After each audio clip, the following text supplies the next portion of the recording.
नमस्ते। आज के इस खास विश्लेषण में हम एक ऐसी चीज पर बात करने वाले हैं जो हम सब के लिए एक बहुत बड़ी चुनौती बन चुकी है। जरा सोचिए, हम सभी के पास बड़े बड़े सपने होते हैं, कुछ कर गुजरने के लक्ष्य होते हैं, लेकिन फिर भी हम अक्सर खुद को एक अजीब से लूप में फंसा हुआ पाते हैं, और वो है डिजिटल भटकाव का लूप।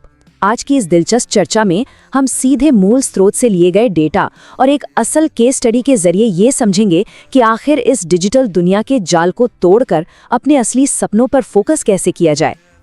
अब इस बात पर गौर कीजिए, एक अफसर बनने का बड़ा सपना और उसे बार बार तोड़ता हुआ सिर्फ 10 मिनट का वो डिजिटल लूप। सच कहूं तो क्या ये कहानी आपको कहीं ना कहीं अपनी नहीं लगती? ये आज के समय का सबसे बड़ा संघर्ष है। एक तरफ हमारे वो लक्ष्य हैं जो पूरी जिंदगी बदल सकते हैं, और दूसरी तरफ हमारी जेब में रखा एक छोटा सा स्मार्टफोन जो ध्यान खींचने का कोई मौका नहीं छोड़ता। तो आज हम यही डिकोड करने वाले हैं कि इस डिजिटल ग्रेविटी से बाहर कैसे निकला जाए। तो सबसे पहले चलिए पढ़ाई की उस बुनियादी नींव को समझते हैं जिसे राइट टाइम और स्मार्ट स्टडी कहा जाता है।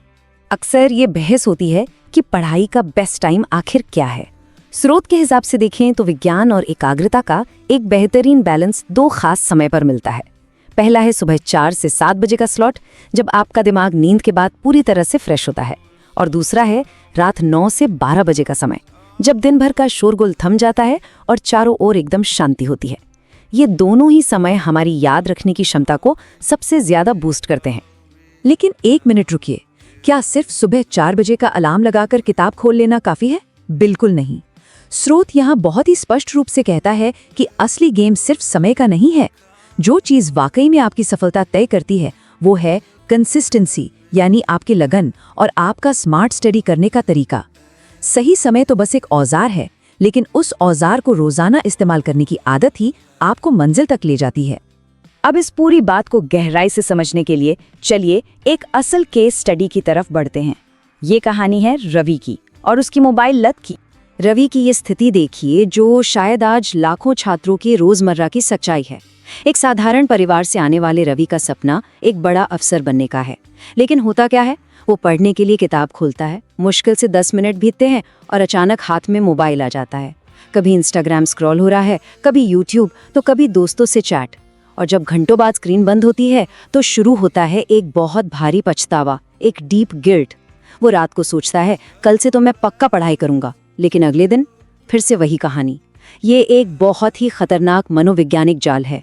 इस भयंकर लूप को तोड़ने के लिए रवि को कई चेतावनियां भी मिली। स्कूल में टीचर ने बड़ी तार्किक और सख्त बात कही, जो आज मेहनत नहीं करेगा वो कल पक्का पछताएगा। बात तो एकदम सही थी, लॉजिकल थी। रवि ने इसे सुना भी, लेकिन स्रोत बताता है कि ये बात उसके दिल तक नहीं पहुंची। और यहाँ एक बहुत बड़ा सबक छुपा है। सिर्फ लॉजिक या डराने वाली बातें अक्सर एक गहरी डिजिटल लत को तोड़ने के लिए काफी नहीं होती। फिर एक रात कुछ ऐसा हुआ जिसने इस पूरी डिजिटल एडिक्शन को जड़ से हिला दिया। ये था रवि की जिंदगी का एक असली टर्निंग पॉइंट। उस रात रवि मोबाइल पर वीडियो देखने में मगन था। तभी उसकी माँ चुपचाप कमरे में आई। उन्होंने कोई डांट फटकार नहीं लगाई, वो बस धीरे से और भारी आवाज में बोली, बेटा तू पढ़ ले, मैं चाहती हूँ कि तू वो जिंदगी जी जो हम नहीं जी पाए। उस वक्त उनकी आंखों में आंसू थे। आप सोच सकते हैं कि एक माँ के उन आंसुओं और उस एक लाइन का भावनात्मक वजन कितना भारी रहा होगा। बस इस एक पल ने रवि को अंदर तक झकझोर कर रख दिया। उस रात पहली बार उसे नींद नहीं आई। उसके अंदर एक सवाल गूंजने लगा, ये मैं कर क्या रहा हूँ? मेरे माता पिता इतनी कमर तोड़ मेहनत कर रहे हैं और मैं अपना कीमती समय एक छोटी सी स्क्रीन पर बर्बाद कर रहा हूँ। इसी एक भावनात्मक एहसास ने उसे उसी वक्त मोबाइल बंद करने और अपनी किताबें खोलने पर मजबूर कर दिया। और इस झटके के बाद शुरुआत होती है एक नए रूटीन की। हालांकि ये सफर बिल्कुल भी आसान नहीं था। शुरुआत में बहुत संघर्ष करना पड़ा। पहले दिन सिर्फ 1 घंटा फोकस हो पाया, दूसरे दिन 2 घंटे। लेकिन धीरे धीरे रवि ने अपनी उन बेतरतीब आदतों को एक ठोस सिस्टम से रिप्लेस कर दिया। उसका नया रूटीन कुछ ऐसा था, सुबह 5 बजे उठना, फिर एकदम फ्रेश माइंड के साथ लगातार 2 घंटे सबसे मुश्किल विषयों को पढ़ना, फिर दिन के समय छोटे छोटे ब्रेक लेकर पढ़ी हुई चीजों का रिवीजन करना, और रात के वक्त 1 से 2 घंटे की हल्की फुल्की स्टडी। लेकिन ये नया सिस्टम तब तक काम नहीं कर सकता था जब तक कि उस असली विलेन यानी मोबाइल को काबू में न रखा जाए। तो इसके लिए रवि ने एक बहुत ही सख्त सोशल मीडिया प्रोटोकॉल तैयार किया। पहला रूल, पढ़ते वक्त मोबाइल फोन को शारीरिक रूप से दूर रखना। दूसरा रूल, फोन के सारे नोटिफिकेशंस पूरी तरह से ऑफ कर देना ताकि कोई भी बीप या पिंग ध्यान न भटकाए। और तीसरा, सबसे कड़ा नियम, सोशल मीडिया का इस्तेमाल सिर्फ और सिर्फ रविवार को करना। अपनी एकाग्रता को बचाने का ये एक बेहद असरदार तरीका साबित हुआ। अब जाहिर सी बात है, जब आप अचानक से भीड़ से अलग चलने लगते हैं तो लोग बातें तो करते ही हैं।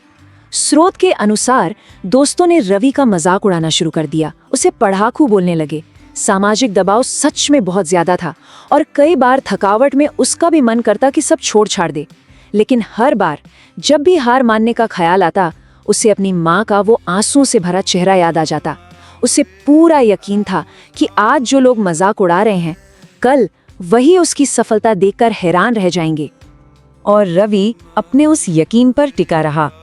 चलिए अब देखते हैं कि इस पूरी मेहनत का नतीजा क्या निकला और हमें इससे क्या सीख मिलती है। आखिरकार वो दिन आ ही गया, एग्जाम का दिन। थोड़ी नर्वसनेस जरूर थी, लेकिन अंदर एक गजब का कॉन्फिडेंस था, क्योंकि मेहनत में कोई कसर नहीं छोड़ी गई थी। और जब रिजल्ट आया तो रवि डिस्ट्रिक्ट टॉपर बन चुका था। सोचिए उस वक्त पूरे घर में कैसी खुशी की लहर दौड़ गई होगी। माँ की आंखों में आज फिर से आंसू थे, लेकिन इस बार वो आंसू खुशी के थे। और ये पल देखिए, जिन दोस्तों ने कल मजाक उड़ाया था, आज उनके मुंह खुले के खुले रह गए। लेकिन रवि के लिए सबसे खास पल वो था जब उसके पिता ने पहली बार उसे गले लगाया और कहा, मुझे तुम पर गर्व है बेटा। एक छोटे से शहर के लड़के ने अपने पिता का सिर फख्र से ऊंचा कर दिया था। ये सिर्फ एक परीक्षा पास करने की जीत नहीं थी, ये खुद की बुरी आदतों और भटकाव को हराने की एक बहुत बड़ी जीत थी। तो आज के इस विश्लेषण को खत्म करते हुए हम सबको खुद से एक बहुत ही गहरा सवाल पूछना चाहिए। क्या आज के ये कुछ मिनटों के डिजिटल मजे आपके कल के इतने बड़े और खूबसूरत सपनों की बलि चढ़ाने के लायक हैं? अगली बार जब भी आपका हाथ बिना सोचे समझे फोन की तरफ बढ़े, तो 1 सेकंड रुककर ये सवाल खुद से जरूर पूछिएगा। रवि की कहानी हमें बताती है कि बदलाव बिल्कुल मुमकिन है, बस आपको अपना असली क्यों खोजना है। आज की इस चर्चा में हमारे साथ जुड़ने के लिए बहुत बहुत शुक्रिया। फोकस बनाए रखिए और अपने सपनों की